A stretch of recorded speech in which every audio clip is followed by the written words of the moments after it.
Next है डाइबोडॉक। डाइबोडॉक जो है बेसिकली ये हम कह सकते हैं कि ये डायबिटीज के पेशेंट्स के लिए एक्सक्लूसिवली बनाया गया है। अब डायबिटीज को समझने की कोशिश करेंगे कि डायबिटीज क्या होती है।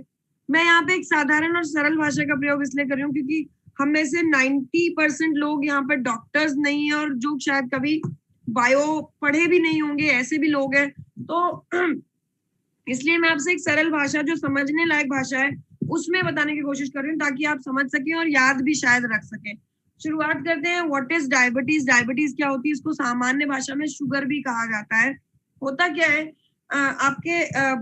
आपकी बॉडी में लीवर के पास एक ग्लैंड होता है, नीचे लीवर के लोकेटेड होता है, उसे कहते हैं पेनक्रियाज। उस ग्लैंड में इंसुलिन नामक एक तत्व बनता है, या कह सकते हैं इंसुलिन नामक एक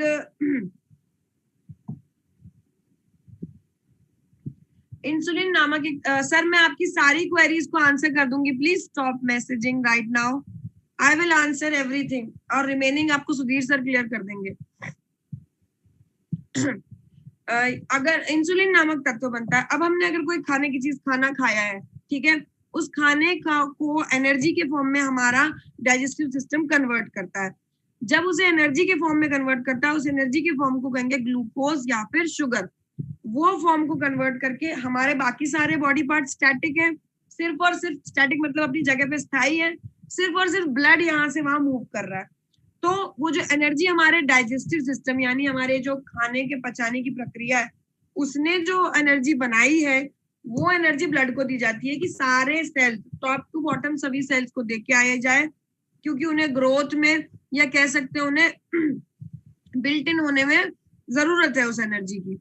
वो ब्लड के पास जो एनर्जी अब दे दी गई है, उस ब्लड में इंसुलिन मिक्स होता है, और वो इंसुलिन कह सकते हैं जो हर सेल के पास जो ताला लगा है उसकी चाबी इंसुलिन के पास है, और वो बीटा सेल्स कहते हैं जहाँ पे एब्जॉर्प्शन होते हैं अलग अलग सेल्स में, वहां पर इंसुलिन जाके एब्जॉर्प्शन करवाता है। अब प्रॉब्लम डायबिटीज में क्या होती है, शुगर कहाँ से जन्मा? प्रॉब्लम ये है कि जो इंसुलिन बनना था, या तो वो इंसुलिन बनना ही बंद हो चुका है एक चीज, या फिर दूसरी चीज वो इंसुलिन काम करना बंद कर चुका है। ये दोनों सिचुएशंस जब होती हैं, तब आपको ये जो ब्लड में शुगर खाने वाला खाना बन के ब्लड में जा रहा था ना शुगर के फॉर्म में, ग्लूकोज के फॉर्म में, वो जो है वो ब्लड में ही रह जाएगा। अपने आप ब्लड में शुगर का लेवल बढ़ जाएगा, क्योंकि आपने एक बार खाना खाया, शुगर बन के फिर ब्लड में आ गई, दोबारा खाना खाया, शुगर बन के फिर ब्लड में आ गई, तो ब्लड में शुगर का लेवल बढ़ जाएगा। साथ ही साथ डायबिटीज के पेशेंट जो सबसे ज्यादा महसूस करते हैं वो होती है कमजोरी, वीकनेस। वो क्यों? क्योंकि जो शुगर ब्लड में भर गया है, एक्स्ट्रा हो गया है, वो शुगर सारे सेल्स को पहुंचाना था उनकी ताकत के लिए, उनको काम करने के लिए। अब वहां एनर्जी पहुंची ही नहीं है, तो वो बेचारे काम कैसे करेंगे? इसलिए वो सारे सेल, सारी बॉडी पार्ट जो है, आपके सारे सेल्स जो है वो वीक महसूस करने लगते हैं, कमजोर महसूस करने लगते हैं। और यहाँ पर ये जो डाइबोडॉक डिजाइन किया गया, ये आपकी उसी नीड को पूरा करने के लिए है। सबसे पहले इसमें करेले का रस, और करेले के रस में होता है पॉलीपेप्टिन पी नामक एक तत्व। पॉलीपेप्टिन पी करेले के रस का वो तत्व जो हमारे बॉडी में बनने वाले इंसुलिन के बराबर काम करता है। जो हमारा इंसुलिन बनना बंद हो गया है, या इनएक्टिव हो गया है, या काम करना बंद कर चुका है, ये उसके बराबर है। अगला हम अगर यहाँ पे बात करें, तो करेले के रस में शेरेंटिन नाम का भी एक तत्व पाया जाता है, शेरेंटिन, जो कि ब्लड में शुगर के लेवल को कम करता है। अगला, जामुन के रस में जम्बोलिन नामक एक तत्व होता है, और ये जम्बोलिन जो है, ये आपके खाने के साथ जैसे आप खाना खाते हैं ना, मैंने बताया आप स्टार्च फॉर्म में खाना खाया, तो स्टार्च को शुगर का जो कन्वर्जन का बीच का प्रोसेस है, उस प्रोसेस को स्लो डाउन हो जाता है, तो शुगर कम या स्लो बनेगी, तो ब्लड में इमीडिएटली शुगर नहीं बढ़ेगा। अगला जो है ग्वारपठा। एक चीज मैं आपको यहाँ पे शुरू से लास्ट तक बताऊंगी कि ग्वारपठा पर मैं कहूंगी, ग्वारपठा और त्रिफला पे नजर रखिए कहाँ कहाँ है, क्योंकि ये हर जगह अवेलेबल है, और इसीलिए ग्वारपठा, यहाँ पर एलोवेरा की बात हो रही है, नाम बदल के लिखा हुआ है सिर्फ फॉर अ चेंज, आपको लगेगा बहुत नया इंग्रेडिएंट है, सॉरी। ग्वारपठा एलोवेरा है, और एलोवेरा के अंदर होता है आयोमेडिन।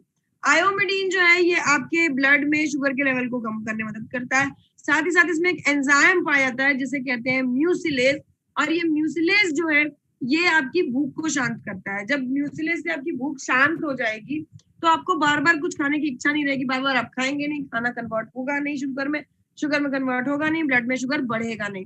अगला अगर हम बात करें यहाँ पर ग्वारपाठा यानी एलोवेरा में ही क्रोमियम और मैग्नीशियम नामक 2 तत्व पाए जाते हैं जो कि आपकी इंसुलिन के अमाउंट को भी बैलेंस करते हैं। अगर थोड़ा बहुत कम प्रोडक्शन हो रहा है या एक्सेस प्रोडक्शन हो रहा है तो उसको भी बैलेंस करते हैं।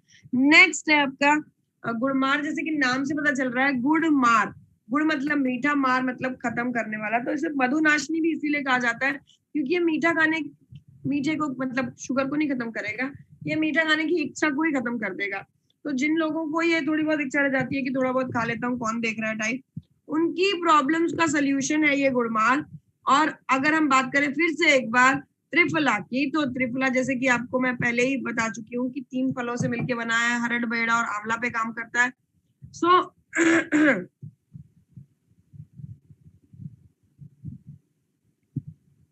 हरड़, बेड़ा, आंवला ये काम करते हैं आपके वात, पित्त और कफ पे, और यहाँ पर ये पित्त वाला जो मेजर है वो यूज होगा विच इज आपका शुगर कम करता है ब्लड में।